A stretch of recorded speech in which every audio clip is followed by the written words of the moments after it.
Aproximadamente 5 años se producía una muerte tal vez no querida, como ninguna muerte querida, por supuesto, no valga lo que, retiro lo dicho, ninguna muerte es querida. El tema es que por ahí hay muertes que llegan de la mano de un mal camino, una mala praxis, una mala acción que se concreta en el final, que es la muerte. Esto ocurrió con Agustina Gaitán, un hecho que fue conocido, que tuvo mucha difusión y que en principio tiene algunas novedades en su historia. Se lo pregunto al doctor Emilio Pagotto. Doctor Emilio, un gusto, ¿cómo estás? Jorge Ocampo te saluda. Hola Jorge, muy buenas tardes para vos y para toda la audiencia. Bueno, comentame un poquito qué pasó, qué novedades hay, cuál es el último movimiento que tiene una causa que en su momento tuvo una historia, una mala praxis que terminó con la vida de una riojana. Contame un poquito cómo está la cosa. Así es, bueno, es una niña de 15 años que en desde febrero y durante el mes de marzo del año 2017, acudió en más de 5 oportunidades al Hospital Vera Barros, con siempre presentando la idéntica sintomatología. Solo en general fue medicada con analgésicos cuando, bueno, presentaba una infección que luego determinó su muerte. El último día en el que ella acudió al hospital estuvo casi 10 u 11 horas esperando ser atendida en una camilla en los pasillos del tribunal, del Hospital Vera Barros. Sí. Esto fue acreditado ante el tribunal con las cámaras de seguridad de ese nosocomio. Y bueno, después de 11 horas de esperar allí atención médica, imaginan durante marzo el calor que hacía, pidieron por favor ir a higienizarse a su domicilio, y esa noche lamentablemente esta niña muere en los brazos de su madre, ¿no? Producto de, bueno, una patología que tenía que ver con una infección. Ya tenía 44.000 glóbulos blancos y nunca había sido tratada para ello, ¿no? Frente a eso, el expediente estuvo paralizado mucho tiempo en la fiscalía del doctor Cerezo, y bueno, antes de que prescriba, los médicos fueron imputados e indagados. El COPRAMESAP, que es un comité consultivo médico del Poder Judicial de Córdoba, emitió un informe en el que destaca las ciertas negligencias en las que habrían incurrido los profesionales médicos que la asistieron a esta niña. Esa prueba, con otros elementos que se incorporaron en la causa, le permitieron en su momento al juez de instrucción procesar a 2 médicos y sobreseer a 2. Luego la Cámara anuló esa resolución. Frente a eso el juez ya procesó a 2 y sobreseyó a 3. También la Cámara volvió a anular esa resolución y finalmente sobreseyeron a los 5 médicos, entendiendo de que el hecho, si bien había existido, no era un hecho que presente características delictivas. Interpusimos una apelación, la Cámara la rechazó y llegamos a un recurso de casación en el día de ayer, en horas de la siesta. El Tribunal Superior de Justicia recibió el informe de este recurso, escuchó a la mamá de esta niña, que bueno, dadas las circunstancias, ha presentado un nerviosismo propio del momento, no se podía explayar en todo lo que ella pretendía, y simplemente ha pedido que quiere conocer las razones por las cuales su hija murió. Te digo esto, Jorge, porque el informe médico que hiciera el Poder Judicial de Córdoba fue de algún modo puesto en crisis con un informe médico que realizaron médicos profesionales de La Rioja, que no reúne las condiciones técnicas que el Código Procesal Penal establece para que tenga eficacia probatoria. Los médicos no se explayaron sobre los métodos científicos que a ellos los llevaron a concluir lo que dispusieron en su informe. Entonces, básicamente, en el informe la culpa la tiene la madre, ¿no? ¿Por qué? Entonces, lo que nosotros estamos pidiendo en este caso es que ante informes contradictorios, uno hecho con rigor científico en la provincia de Córdoba, que detecta las falencias del sistema de salud público de la provincia, y otro realizado por médicos de aquí de La Rioja, que, como ustedes saben, es una provincia chica, una ciudad chica en la que todos se conocen, etcétera, en la que dice básicamente que los médicos no actuaron, no se advierte ninguna negligencia. Hay que buscar una tercera opinión, y esta tercera opinión la puede dar el equipo médico forense de la Corte Suprema de Justicia de la Nación, que ante dictámenes periciales disímiles, incluso es una atribución que que tiene el juez, tiene que buscar el juez, no es médico, el juez es abogado, y por lo tanto no puede prescindir de un informe y darle entidad a otro, salvo que tuviera evidentes connotaciones técnicas uno sobre otro, que en rigor el informe que se ha hecho aquí en La Rioja no los tiene, ¿no? Así que eso es básicamente lo que se ha pedido. Sostenemos de que el hecho que se le ha imputado a los médicos sí reúne características delictivas. No es saludable, no parece humano tolerar que una niña de 11 años, por su condición de pobre, tenga que esperar 11 horas en un pasillo de un hospital esperando recibir atención médica, ¿no? Te hago un paréntesis ahí cortito, Emilio, porque a prima facie alcanzo a ver dos caminos de responsabilidad. El camino médico, que el que está debidamente probado en la autopsia, me imagino que se habrá hecho en Córdoba, y que detecta la falla de la mala praxis. Esa mala praxis producida por una mala atención, falta de elementos o lo que sea, tiene un responsable que es el Estado, que a lo mejor no proveyó o no exigió el cumplimiento del deber que tiene un médico. El segundo camino que veo yo es, y quiero que me lo expliques, si se trata de un abandono de persona prematuro sin haber reunido todos los elementos para buscar salvar la vida de esta criatura. ¿Ese abandono de persona cabe ahí, sí, Emilio?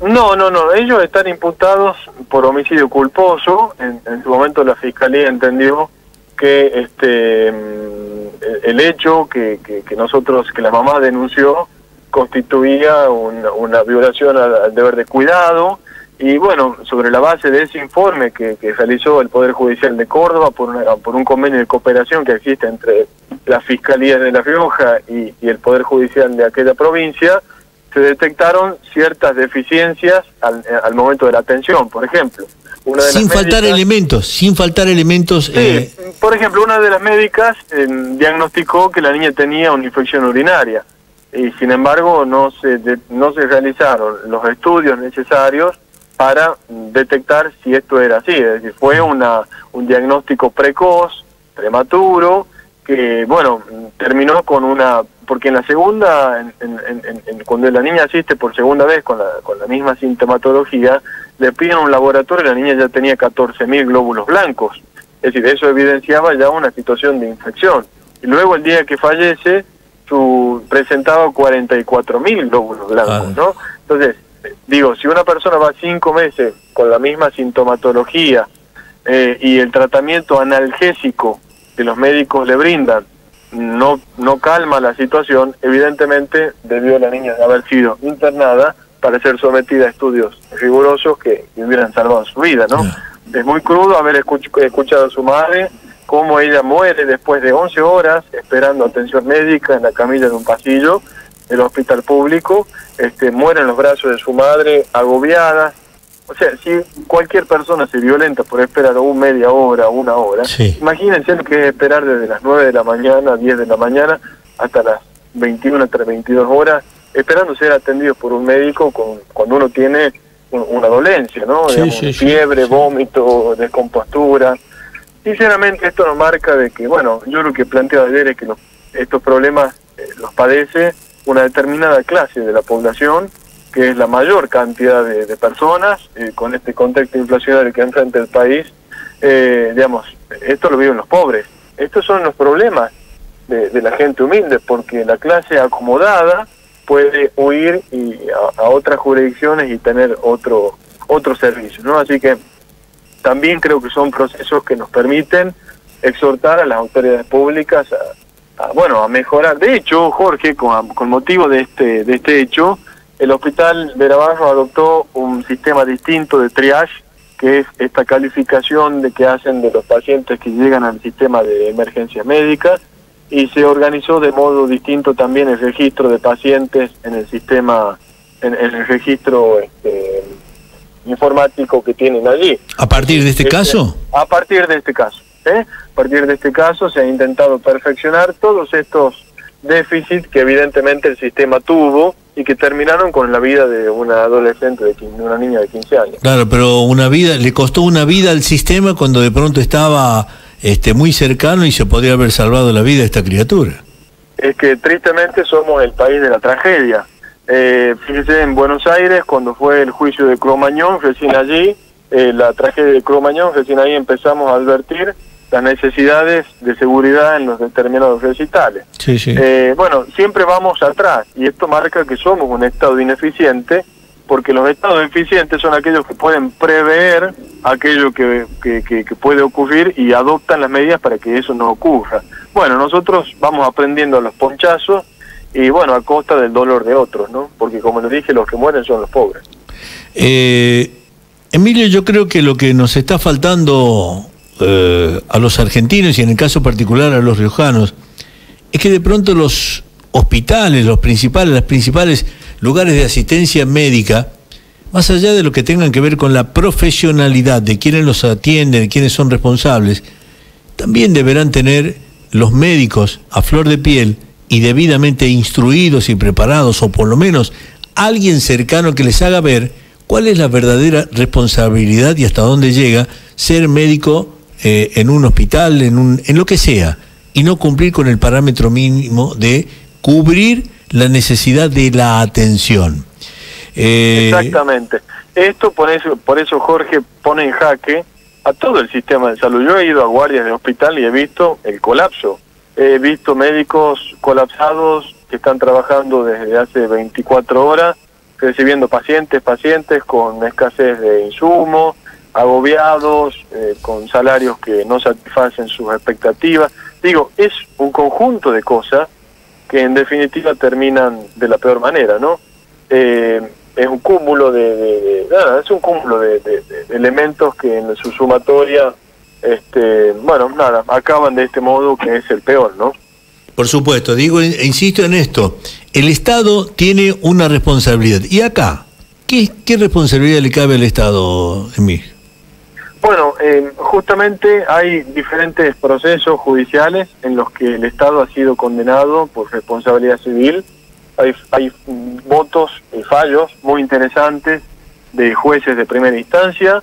Hay uno en la Cámara Primera, muy contundente, de una mamá que tuvo su hijo en el sanitario de un baño, de un hospital. Hay responsabilidades, algunas que son civiles. Ese hecho puede ser generador de responsabilidad civil, la que se busca la reparación del perjuicio, y por otro lado la responsabilidad penal, si es que existe, de todos aquellos que hubieran cometido una infracción penal, ¿no? En este caso, bueno, los médicos fueron sobreseídos por el juez de instrucción, y lo que se está discutiendo ahora es la necesidad de que frente a dos dictámenes periciales completamente opuestos, ¿no? Uno dice que sí hay responsabilidad médica y otro dice que no, entonces encontrar una tercera opinión que indique